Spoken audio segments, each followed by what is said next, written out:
Price the Lord. യേശുവിലെ ഏറ്റവും സ്നേഹം നിറഞ്ഞവരെ, നമ്മൾ ഇന്ന് പഠിക്കുകയും ധ്യാനിക്കുകയും ചെയ്യുന്ന തിരുവചനം സെഫാനിയ പ്രവാചകന്റെ പുസ്തകം 3-ാം അധ്യായം 17-ാം വാക്യമാണ്. നിന്റെ ദൈവമായ കർത്താവ്, വിജയം നൽകുന്ന യോദ്ധാവ് നിന്റെ മധ്യയുണ്ട്.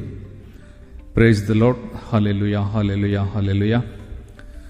പ്രിയപ്പെട്ടവരെ, നമ്മൾ ഇപ്പോൾ ഓരോ ദിവസവും കണ്ടുമുട്ടുന്ന ഓരോ മനുഷ്യരുടെയും മുഖത്ത് ഭയങ്കര ടെൻഷനും അസ്വസ്ഥതയുമൊക്കെയാണ് കാണുന്നത്. സമാധാനമുള്ള, സന്തോഷമുള്ള മുഖങ്ങളെ കണ്ടുമുട്ടുക വളരെ വിരളമാണ്. വല്ലാത്ത ഭീതിയോടെയാണ് മനുഷ്യർ ജീവിക്കുന്നത്. എന്തുകൊണ്ടാണത്? പ്രധാനപ്പെട്ട കാരണം ദൈവത്തിൽ വിശ്വാസമില്ല. സ്വന്തം കഴിവിലാണ് ആശ്രയിക്കുന്നത്. ദൈവത്തിൽ ആശ്രയിക്കുന്നവർക്ക് ഒരു ഭയവും ഉണ്ടാവുകയില്ല. എന്ത് പ്രശ്നം വന്നാലും എൻ്റെ ദൈവം അറിയാതെ ഒന്നും സംഭവിക്കുന്നില്ല. ആ ദൈവത്തിന് അതിന് പിന്നിൽ ഒരു വലിയ നന്മയ്ക്കുള്ള പ്ലാൻ ഉണ്ടാവും എന്നുള്ള ഒരു ഉറച്ച വിശ്വാസം ദൈവത്തിൽ വിശ്വസിക്കുന്ന ഓരോരുത്തർക്കും ഉണ്ടാവും. അവിടെയാണ് നമ്മളിന്ന് ധ്യാനിക്കുന്ന ഈ വചനത്തിൻ്റെ പ്രസക്തി.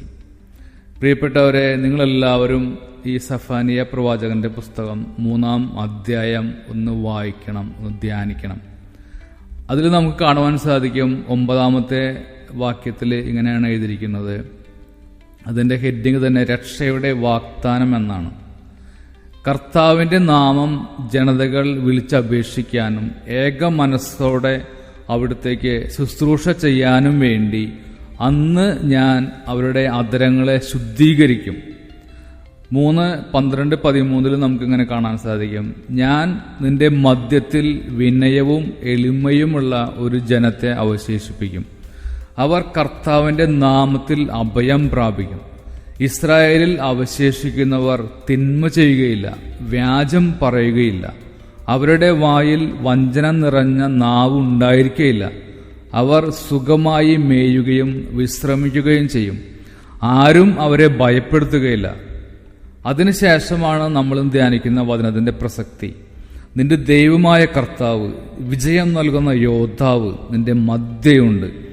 എത്ര വലിയ പോരാട്ടത്തിലും പ്രശ്നങ്ങളിലും ഒരു കുട്ടിയെ കരുതുന്ന, ആശ്വസിപ്പിക്കുന്ന പിതാവിനെ പോലെ നമ്മോട് പറയുകയാണ്, മകനെ, മകളെ, ശാന്തമായിരിക്കൂ, ഞാനിവിടെ ഉണ്ട് എന്ന് പറയുന്ന ഒരു ദൈവം.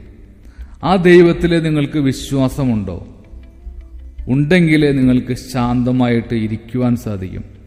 പ്രിയപ്പെട്ടവരെ, എന്ത്